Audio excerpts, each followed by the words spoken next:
سے شامل کرے۔ میں اکثر بولتا رہتا ہوں کہ یہاں پر بیٹھے ہوئے لوگ نہ جانے کتنے ایسے ہیں جنہوں نے 100 200 جلسے سن لیے، بلکہ کچھ لوگ تو جلسے ہی سنتے رہتے ہیں۔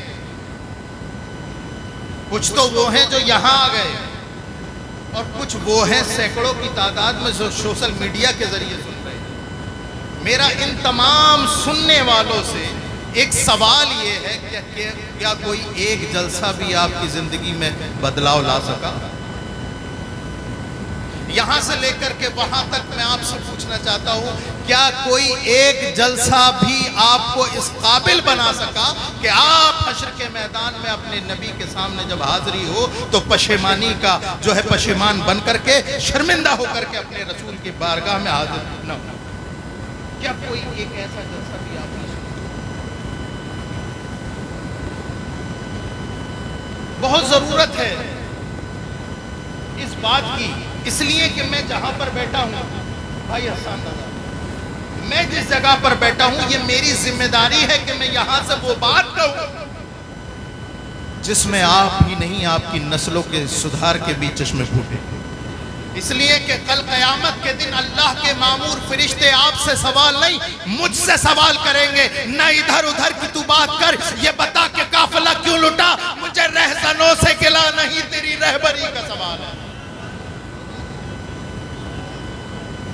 یہاں پر بیٹھنے والے کی ذمہ داری ہے کہ وہ اپنا حق ادا کرنے کی کوشش کرے۔ اب میں کس موضوع پہ گفتگو کروں؟ اخلاقیات پہ بولوں، معاملات پہ بولوں، یا عبادات پر بولوں؟ کس موضوع کو میں اپنا موضوع سخن بناؤں؟ اگر اخلاقیات کی بات کری جائے تو امت مسلمہ کا اکثر و بیشتر حصہ اخلاقیات کے لیول سے بہت گر گئے۔ معاملات کی بات کی جائے تو یہ امت مسلمہ معاملات میں یہود و نصارہ اور مشرکین کو بھی پیچھے چھوڑ دیتے۔ سبحان اللہ۔ اور عبادات کا معاملہ کیا جائے تو آپ دیکھیں منبر و محراب کس قدر کے سننے۔ آج اگر یہ تقریر کی جائے کہ نوجوانوں شراب چھوڑ دو، توجہ ہے، میں تقریر کرنے کی کوشش کر رہا ہوں، اگر آپ لوگ ساتھ دیں گے وہ بڑے غور سے سن گے۔ اگر میں یہ تقریر کروں کہ اے لوگوں نوجوانوں تم میں شراب پینے والوں کی شرح بہت بڑھتی جا رہی ہے، تو میری تقریر ہی نہیں، آپ نیٹ پر سرچ کریں 1000 تقریریں ہیں اور نہ جانے کتنے ہزار درجنوں کتابیں اس موضوع پہ لکھ لی۔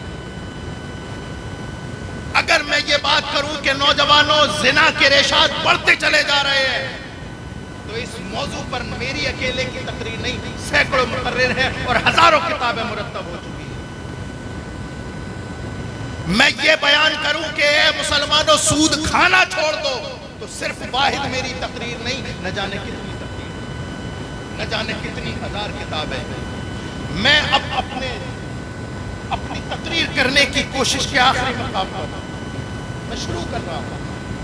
آپ کے پاس الگ الگ اخلاقیات پر الگ کتابیں، معاملات پر الگ کتابیں، جو ہے عبادات پر تقریریں اور مقالات اور کتابیں ہیں، اخلاقیات پر کتابیں، معاملات پر لکھی ہوئی کتابیں آپ کے سامنے ہیں۔ لاکھوں کروڑوں کتابیں ہونے کے باوجود تمام معاملات آپ کے سامنے ہیں، تمام معاملات مسلمانوں کے آپ کے سامنے ہیں، لیکن اس بات کو یہی ختم کرو، جلال پور کی سرزمین پر یہی بیٹھے بیٹھے گنبد خضرا کی طرف لو لگاؤ، 14 صدیوں پہلے چلے جاؤ، وہاں پتہ چلے گا وہاں صرف ایک کتاب تھی۔ واہ واہ واہ، زندہ باد۔ نبوی میں صرف ایک کتاب تھی، اللہ کی کتاب جسے قرآن کہتے ہیں۔ اللہ سبحان۔ آج لاکھوں کتابیں ہیں، کروڑوں کتابیں ہیں، لیکن رسول اللہ کے زمانے میں، زمانہ تو رسول اللہ کا سب ہے، حضرت ابو بکر کے سامنے، حضرت عمر فاروق کے سامنے، حضرت مولا کائنات کے سامنے، حضرت عثمان غنی طلحہ و زبیر کے سامنے صرف ایک کتاب تھی، اور تفسیر کے نام پہ اسوہ رسول تھا۔ کتاب ایک تھی اور تفسیر تفسیر کے نام پر صرف ایک اسوہ تھا رسول اللہ کا، ایک کتاب پڑھ کر کے ان جانثاران رسول نے دنیا کی کایا پلٹ دی اور یہ بتا دیا کہ محمد سے وفا، تو نے تو ہم تیرے ہیں، یہ جہاں چیز ہے کیا لوح و قلم ہے۔ نعرے تکبیر، نعرے رسالت، علماء اہل سنت، مسلک اعلی حضرت حضور سید مفتی ریحان میں صاحب قبلہ، نعرے تکبیر۔ ایک کتاب تھی دور رسول میں، صرف واحد کتاب جس کو مصحف کہتے ہیں علماء اور آپ کہتے ہیں قرآن پاک، اور تفسیر کے نام پر رسول اللہ کی زندگی۔ قرآن میں اللہ نے ارشاد فرمایا، اسی کو موضوع سخن بناتا ہوں، لَقَدْ كَانَ لَكُمْ فِي رَسُولِ اللَّهِ أُسْوَةٌ حَسَنَةٌ۔ اے لوگو، اگر تمہیں صحیح طریقے سے مسلمان بننا ہے، میری بات سمجھ میں آ رہی ہے؟ ہم اس کے نہیں قائل جو سر سے گزر جائے وہ بات کرو یارو جو دل میں اتر جائے۔ آپ نہیں جانتے امت مسلمہ کا کتنا ماحول خراب ہے۔ میں تمام مکاتب فکر کی بات نہیں کر رہا، میں صرف اپنے رضوی شعروں کو جگانا چاہتا ہوں۔ میں مکتبہ فکر کی بات نہیں کر رہا کسی بھی، میں تو ان سے بات کر رہا ہوں جو اپنے آپ کو سنی رضوی کہلواتے ہیں، جو اپنے آپ کو یہ کہتے ہیں کہ تجھ سے اور جنت سے کیا مطلب، وہاں بھی دور ہو، ہم رسول اللہ کے، جنت رسول اللہ کی کبھی اپنی صورت آئینے میں بھی دیکھی ہے؟ جنت پانا، یہ جو اپنے آپ کو سنی صحیح العقیدہ کہہ رہا ہے، سب سے زیادہ نمازیں نہ پڑھنے والی ہے۔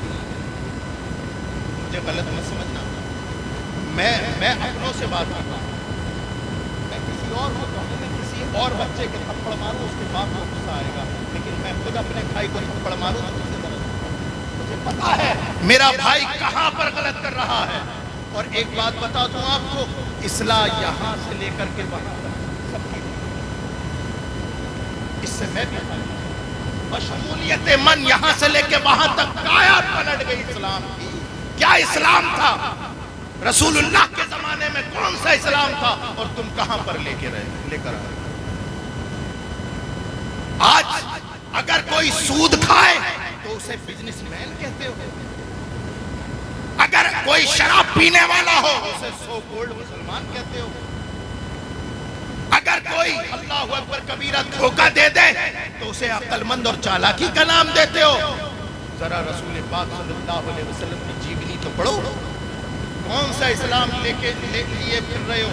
میں آپ سے پوچھوں جلال پور کے غیور مسلمان، ذرا بتاؤ آپ مسلمان کیوں ہیں؟ تو بتائیں گے اس لیے کہ ہمارے ابا مسلمان ہیں۔ ابا سے پوچھا جائے آپ مسلمان کیوں ہو تو ابا کہیں گے اس لیے کہ ہمارے دادا مسلمان تھے۔ دادا کی شرط ٹٹولی جائے تو پتہ چلے گا اس لیے دادا مسلمان تھے کہ پردادا مسلمان۔